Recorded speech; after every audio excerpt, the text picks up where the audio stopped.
Kalau kamu terapin kebiasaan-kebiasaan yang akan aku share di video ini, aku janji hidup kamu akan terasa lebih enteng. Orang-orang di sekitar kamu akan notice kamu jadi orang yang mengeluarkan aura-aura positif. Ini juga berdasarkan pengalaman aku. Aku pas masa-masa puber tuh sering banget kebawa emosi. Hidup tuh kayak seakan-akan rasanya berat banget. Padahal kalau misalnya aku terapin kebiasaan-kebiasaan ini dari dulu, pasti hidup aku akan terasa lebih enteng dan lebih enjoy. Jadi bisa dibilang ini shortcut lah untuk kamu, supaya kamu jadi lebih beraura positif dan orang-orang suka dengan keberadaan kamu. Hey girlies, my name is Lizzie, your online big sister, and welcome to my channel. Di video sebelumnya kita ada bahas bagaimana cara mengontrol pikiran negatif kamu. Nah, tapi di video ini kita akan fokus bagaimana cara menjadi orang yang beraura positif. Tapi sebelum aku kasih tahu bagaimana cara menjadi orang yang beraura positif, aku kasih catatan dulu. Menjadi orang yang positif adalah skill. Dan sama seperti skill yang lain, ini adalah skill yang harus kamu asah. Dan tentu aja, tips yang akan aku kasih itu bukan hanya sekedar omongan positif atau kata-kata motivasi, tapi yang akan aku bagiin adalah langkah-langkah, sesuatu yang kamu beneran bisa lakuin sekarang juga di detik ini juga. Warning, kadang kata-kataku tajam. Anyways, jangan banyak komplain. Hey, gak ada yang suka dengan orang yang banyak komplain. Gak enak loh dengernya. Gini ya, memang kalau kamu lagi di situasi yang menyebalkan itu rasanya mau komplain. Aku tahu, aku paham. Tapi kamu harus tahan. Kalau kamu lagi kesel, shut your mouth. Diem aja. Kalau kamu komplain, rasanya tuh makin ngeselin. Kayak situasi kamu yang udah buruk, malah jadi makin buruk lagi. Aku dulu pernah deket sama teman sekolah yang punya kebiasaan komplain. Terus karena aku mau samain frekuensi aku dengan dia, jadi aku ikutan komplain. Terus lama-lama aku jadi sadar, justru karena aku komplain, situasinya tuh rasa semakin buruk gitu. Terus lama-lama aku jadi sadar, justru karena aku komplain terus, situasinya malah makin gak enak. Padahal situasinya itu kayak sesuatu yang biasa aja. Hal yang dikomplainin itu kayak hal sepele. Dan justru karena aku komplain-komplain, situasinya jadi 10 kali lipat lebih buruk daripada kenyataannya. Pada suatu hari, temen itu nggak masuk ke sekolah. Dan tiba-tiba aku jadi sadar, kok rasanya beda ya? Rasanya damai gitu. Terus aku jadi sadar, hari aku tuh terasa lebih enteng, terasa lebih nyaman dan damai karena nggak ada yang komplain-komplain di telinga aku. Di sini aku sadar, ternyata komplain itu ngaruh banget ya ke mood orang ya.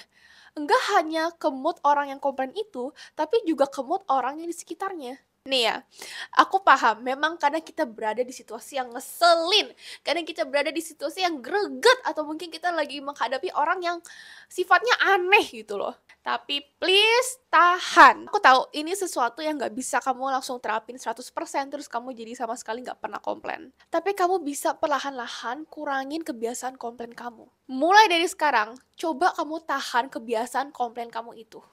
Tanggapi situasi dengan logika, jangan dikontrol sama emosi. Kalau kamu dikontrol oleh emosi atau perasaan, pasti rasanya kamu mau komplain. Tapi kalau kamu lebih pakai logika kamu akan mikir, ini solusinya apa ya? Langkah selanjutnya apa ya?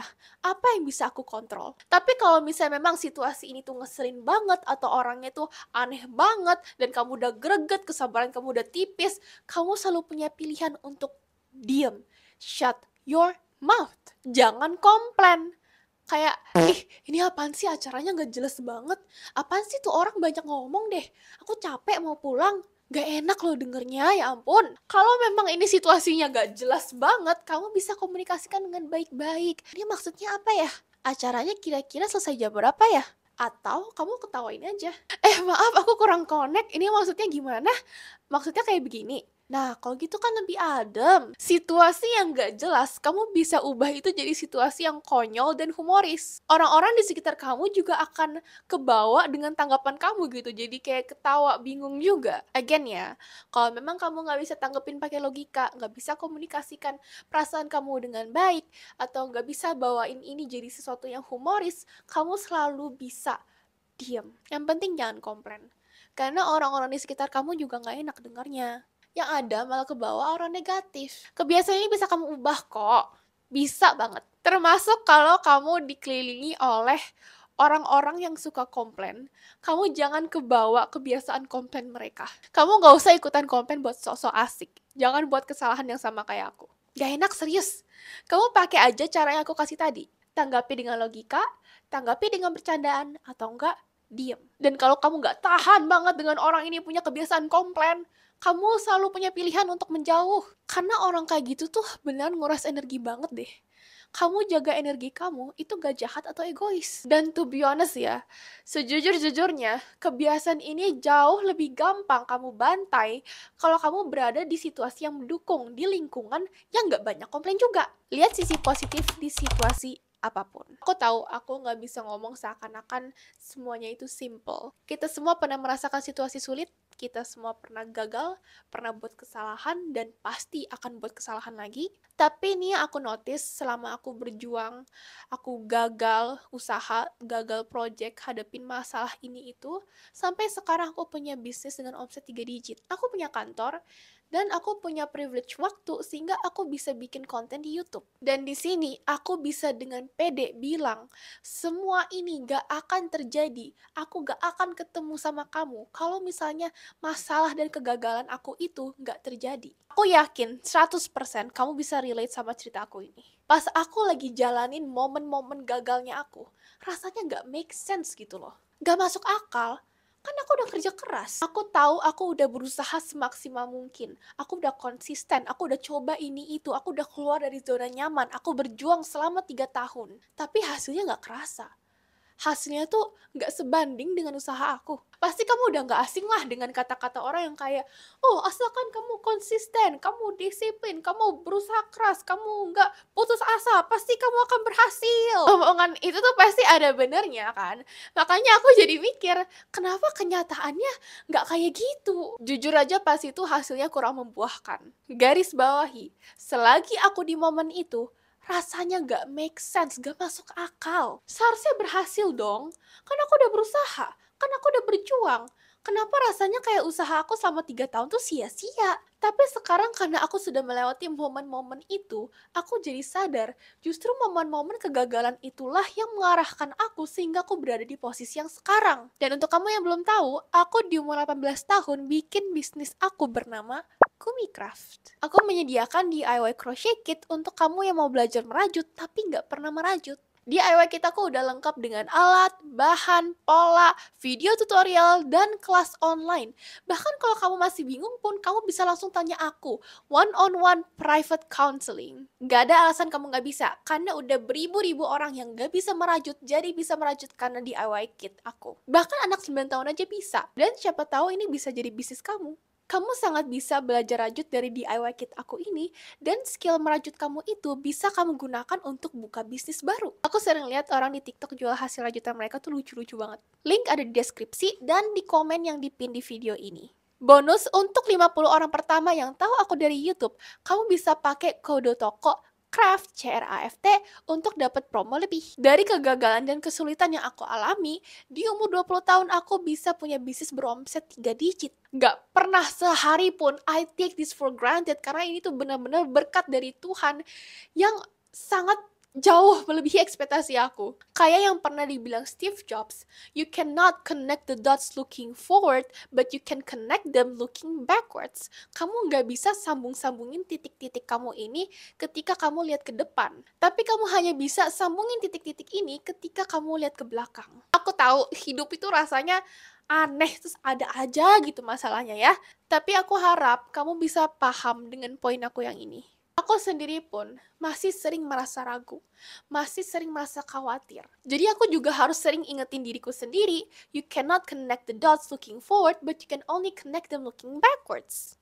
Cobalah lihat sisi positif dari kesulitan kamu, masalah kamu, dan kegagalan kamu itu. Perjuangan kamu gak akan sia-sia kok.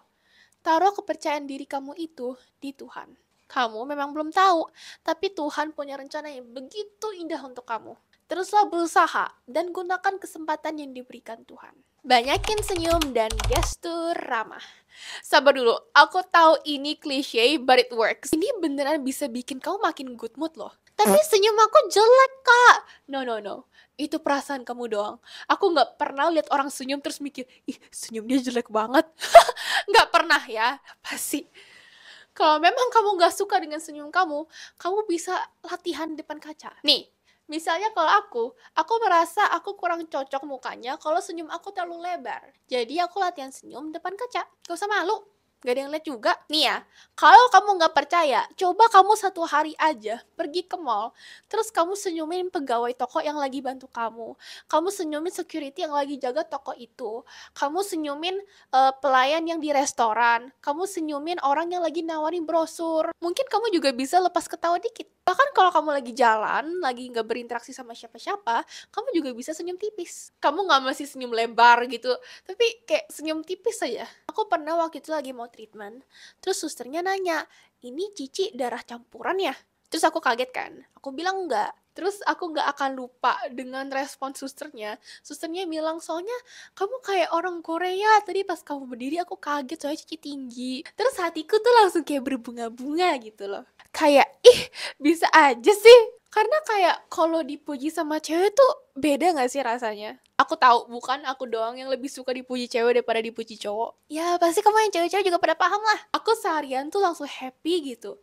Bahkan sampai sekarang aku masih inget kan. Terus karena hari itu, aku jadi mikir, ternyata satu pujian dari orang random yang kamu sebelumnya gak pernah ngobrol bisa bikin kamu seseneng itu loh. Jadi aku pernah pesan minuman di kafe, terus kebetulan yang jadi kasirnya itu cewek seumuran aku lah. Aku lihat Cicinya cantik, jadi aku bilang aja, Cici cantik banget. Terus reaksi Cicinya tuh kayak senyum-senyum ketawa. Ya akunya juga ikut seneng gitu loh. Aku berharap sih dengan aku puji dia bisa lebih semangat kerja atau bahkan dia bisa lebih percaya diri. Oh, sebelum kamu mikir yang aneh-aneh, aku nggak lesbong ya, aku nggak pelangi-pelangi. Tapi kita sebagai cewek, siapa sih yang nggak suka dipuji cewek lain? Apalagi kalau misalnya itu orang random. Jadi kamu sadar gak sih?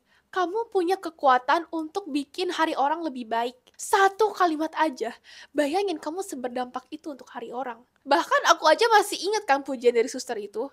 Itu kayak 1 tahun yang lalu loh. Dan kamu sendiri juga akan ikut seneng. Jadi dengan kamu senyumin orang, say please and thank you, puji orang, itu bisa bikin hari kamu lebih baik. Dampaknya gede loh. Kalau kamu pemalu, please coba aja dulu. Coba sekali dulu. Sekali aja. Setidaknya kamu harus rasain rasa senengnya. Plus, kamu lakuin ini tuh juga mengasah kepercayaan diri kamu. Coba aja, aku janji kamu akan lebih beraura positif dan hidup kamu tuh rasanya lebih enjoyable. Pasti kerasa banget bedanya. Maybe mindset. Ini term yang aku baru tahu dari Alicia Eva. Mungkin kamu kenal dia? Aku bukannya saranin kamu jadi orang yang idealis banget atau terlalu optimis, tapi coba kamu adopsi maybe mindset. Karena maybe mindset tuh kayak kasih perspektif yang seimbang. Banyak orang yang berhenti tengah jalan, atau bahkan gak mulai sama sekali, karena mereka takut kalau semuanya akan jadi sia-sia. Tapi gimana kalau berhasil? Gimana kalau keputusan kamu ini bisa merubah hidup kamu 180 derajat? Kayak aku dengan bisnis aku. Kalau aku nggak bangun Gumicraft, semua ini nggak akan ada. Aku nggak akan ketemu kamu lewat YouTube. Karena komitmen aku bangun bisnis, hidup aku beneran berubah 180 derajat. Keep in mind, aku bukan pewaris, aku perintis. Maybe it could work. Bisa aja berhasil dan bisa aja gagal. Tapi seperti yang aku bilang tadi, kalau kamu gagal, bukan berarti udah tamat, the end, udah deh kamu nggak bisa sukses lagi.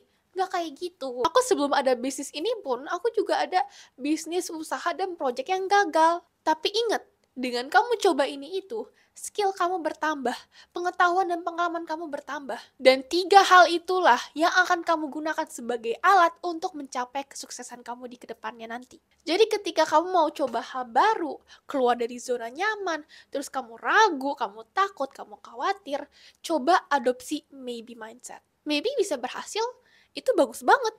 Maybe bisa gagal, ya nggak apa-apa. Di channel ini kita nggak ada shaming-shaming orang yang gagal atau buat kesalahan. Kamu gagal, artinya kamu 1 langkah lebih dekat ke keberhasilan kamu nanti. Apalagi kamu masih muda. Kalau kamu gagal, kamu masih bisa makan. Kalau kamu gagal, kamu masih punya pakaian. Kalau kamu gagal, kamu masih punya tempat tinggal. Kamu harus perkuat toleransi kamu terhadap kegagalan. Ingat kata-kata Steve Jobs, you cannot connect the dots looking forward, but you can only connect them looking backwards. Kamu yang di masa depan pasti akan berterima kasih dengan kamu yang sekarang, yang berani merasa gak nyaman untuk keluar dari zona nyaman, yang berani berjuang untuk konsisten, yang berani untuk menjadi beda, yang rela mengorbankan waktu bersama sesenang-senang kamu untuk bekerja. Make your future self proud. Homework. Di setiap video aku ada kasih kamu homework supaya kamu bisa mulai sekarang juga. Untuk homework kali ini, aku mau kamu sharing di komen. Masalah apa yang pernah kamu lalui yang sekarang kamu anggap itu adalah hal positif? Contohnya kayak aku tadi. Aku kesel karena rasanya usaha aku kayak sia-sia. Tapi sekarang aku bersyukur pengalaman itu terjadi karena pengalaman itulah yang membentuk karakter aku yang sekarang. Dari kegagalan-kegagalan aku jadi tahu aku tuh karakternya kreatif, pekerja keras, dan konsisten. Kamu juga jangan malu membanggakan dan muji dirimu sendiri. Karena kamu pantas disayang, terutama oleh dirimu sendiri. Mungkin kamu sekarang lagi mikir, kamu mau kok jadi orang yang beraura positif. Tapi gimana kamu mau beraura positif kalau di sekitar kamu negatif? Ada orang yang gak suka sama kamu. Ada orang yang ngatain kamu. Ada orang yang bilang kamu aneh. Ada orang yang bilang kamu gak akan berhasil. Kamu tahu seharusnya kamu gak usah hirauin opini mereka. Tapi kenapa sih rasanya susah banget bersikap bodo amat? Mungkin opini ini dari teman-teman kamu, dari guru kamu, atau bahkan dari keluarga kamu. Tenang aja karena di video selanjutnya aku akan share bagaimana kita bisa ubah diri kamu yang selalu peduli dengan opini orang lain menjadi orang yang bisa lebih menyaring opini orang lain dan lebih bersikap bodo amat terhadap opini orang lain. Kalau kamu mau tahu caranya, kamu bisa like video ini, subscribe, dan nyalain bel notifikasi supaya kamu gak ketinggalan lagi. As always, I appreciate you, dan kita akan ketemu lagi di video itu. Take care guys!